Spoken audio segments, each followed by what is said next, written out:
Hey, JulesBlessedVegan, and as always, welcome to my channel. And for those of you who are new, I know you can benefit. Wow, so suddenly it's day 2 of August. What? Yesterday, we barely blinked, and all of a sudden it's day 2. That's how quick this month is going to go. So what is your plan for success, right? I want to talk about 2 things in this video. One are some of the tools that I use to try and be successful, and number 2, a very important talk on being hypercritical, right? Which is like overcritical of self and what to do about that, because I am in that place right now. Oh my gosh, whenever I'm overwhelmed with things that I can't control, what I can control is how I respond to myself. And sadly, it is often in a negative, hypercritical way, which is not going to serve me at all. Okay, so going into August, I want to say, praise God, I ate right the entire month of July. There was only one day when I was on what I refer to as my sometimes, okay?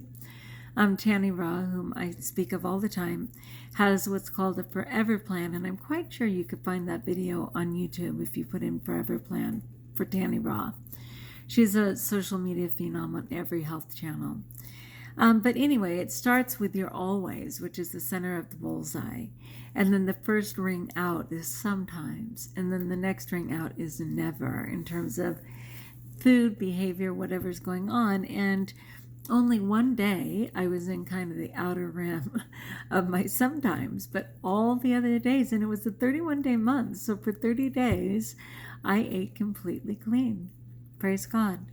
Okay, so with that, as I suggested, I keep a calendar with little stickers to appease my inner child. And this, I did it in June, which was recommended, and went on for July. This was July.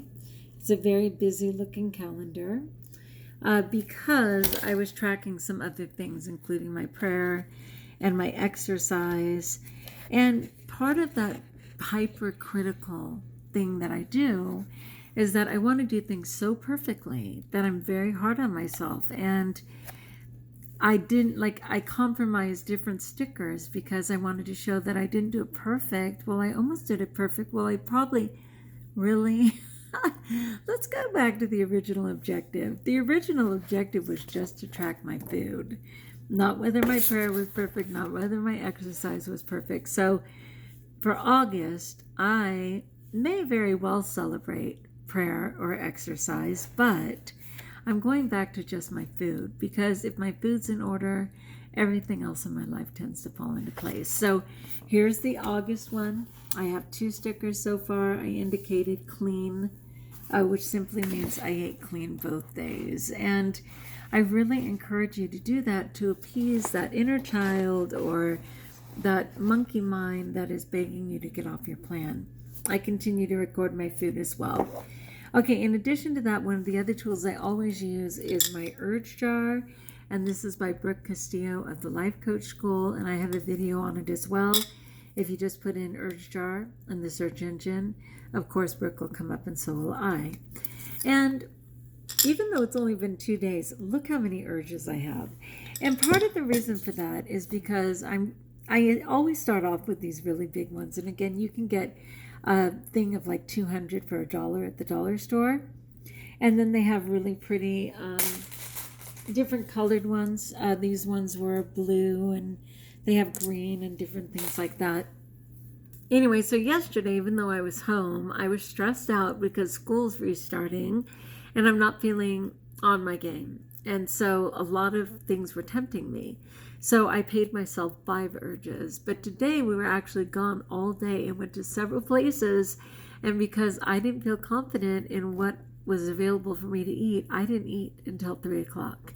My husband ate several times during that, and I drank water, and I was happy to do it, and I was happy that he didn't fret about me doing that.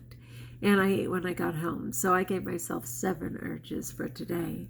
Sorry, I'm pausing for allergies, but anyway, remember the beauty of the urge jar is that you never punish yourself. It's only to celebrate the urges that you avoided. And when it fills up, The reward is simply to empty and refill it, which is what I exactly did because I had my 200 urges.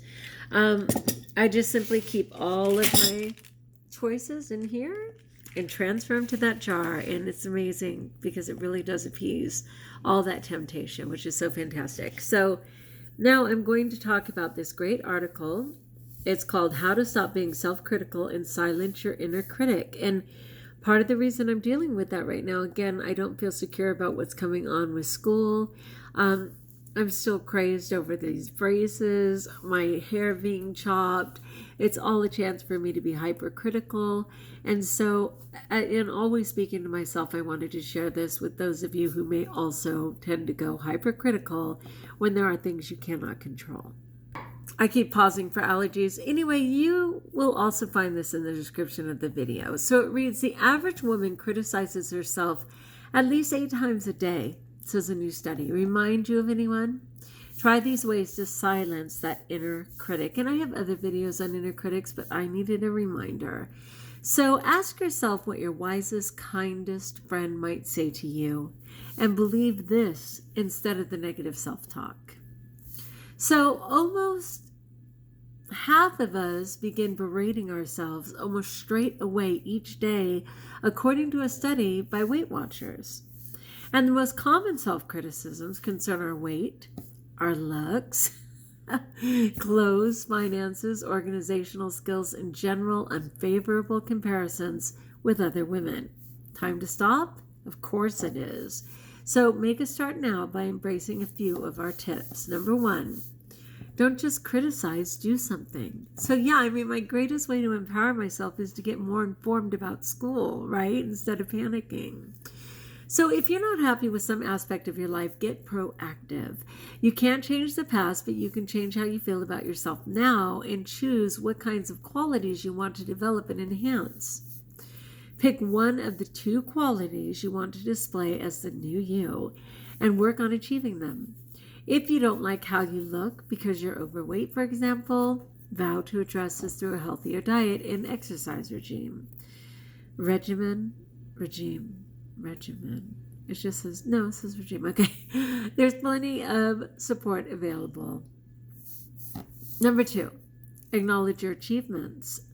A great way to help you find your inner confidence is to write a list of everything you've achieved in your life. Now, even as I start to say that, I'm like, could you imagine how long that list would be? What? So you mean you've actually done some good things?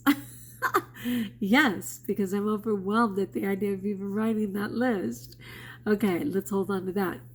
It may be that you can speak another language, that you've raised 2 children, or that you've won some kind of prize or award. Look at the list first thing every morning to give yourself self-esteem, a boost, and don't forget to add any new achievements as they pop up. Number 3, master the confidence stand. As daft as it may sound, this was written in Britain probably, your subconscious doesn't know the difference between what you do and don't mean, explains business coach Jamie Lee. Practice standing in front of a full-length mirror and adopt a confidence stance with your legs about hip-width apart. Breathe deeply and say out loud, I am enough.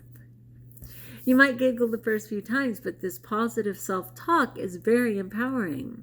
You can even do the confidence stance at the bus stop or social gatherings. Just say the words in your head rather than out loud. Number 4, challenge your critical voice. The trick, according to confidence coach Joe Emerson, is to catch your critical voice in action and challenge what it says. We all have a critical voice that's constantly commenting on our performance and berating us. We believe what it says, but I promise you, it's telling you fear-based lies. So yes. So when you feel anxious, ask yourself what thought you were believing that caused the anxiety. Then ask yourself what your wisest, kindest friend might say to you and believe this instead. Now, notice how you feel when you try on this new thought. The more you do this, the more you'll break free from negative self-talk.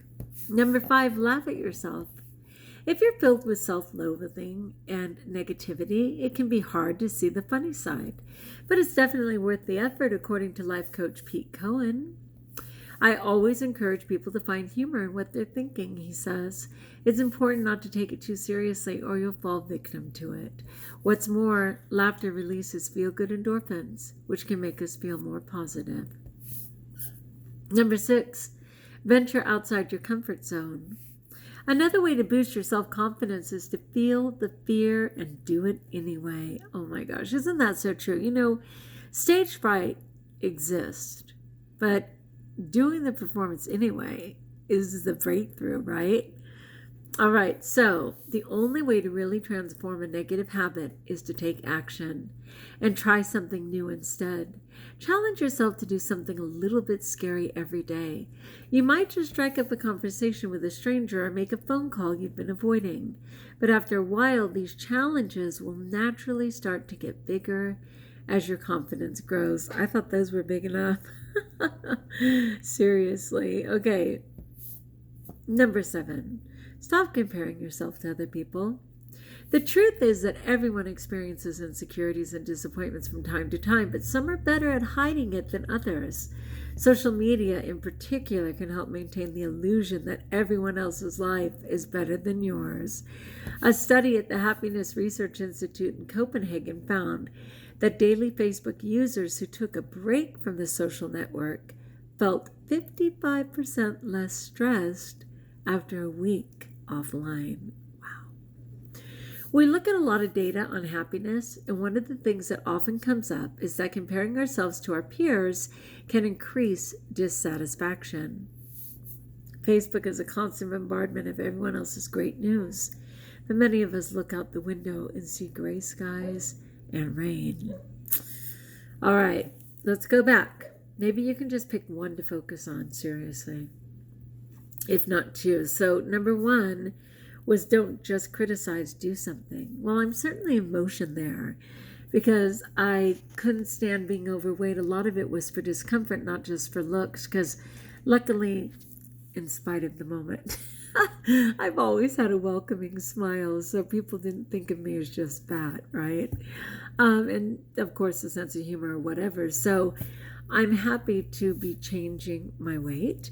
One thing I did this past month was intense exercise. I did this butt and gut challenge that I had never even done a plank before. I hadn't done squats. Like, there were things I hadn't done, and I had to practice and learn them, and that was amazing. And I made some sauerkraut, which I had never made before, and it didn't work like I had hoped, or maybe it did, but I didn't have enough understanding of it. So sadly, I threw it out, and I already started a second batch. So, you know, rather than talking about being inept, it's so good to actually act on something. Number 2 is acknowledge your achievements.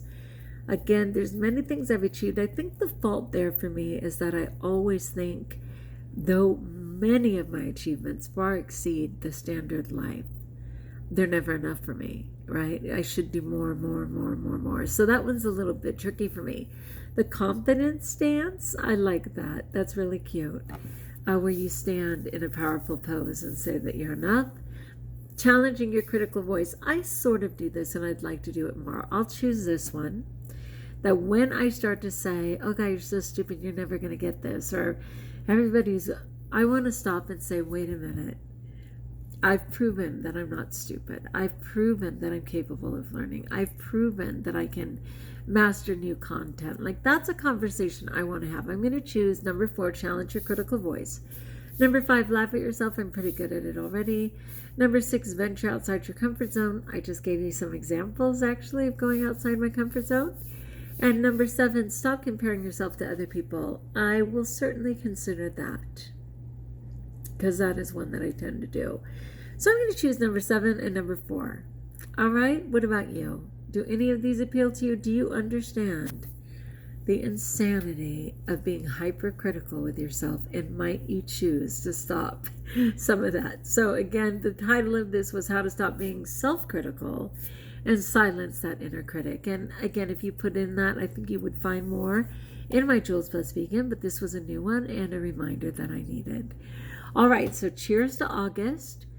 the goal, though I certainly can't require homework, but the goal is, what are you going to do to step it up? You know, we're already in the 8th month. There's only 12 months in the year. It's awkward and weird in the COVID, but it's still happening. So what are you going to do? Something to care for yourself. And which one of those are you going to maybe apply to silence that inner critic? Okay, like if you like, join us if you haven't, subscribe.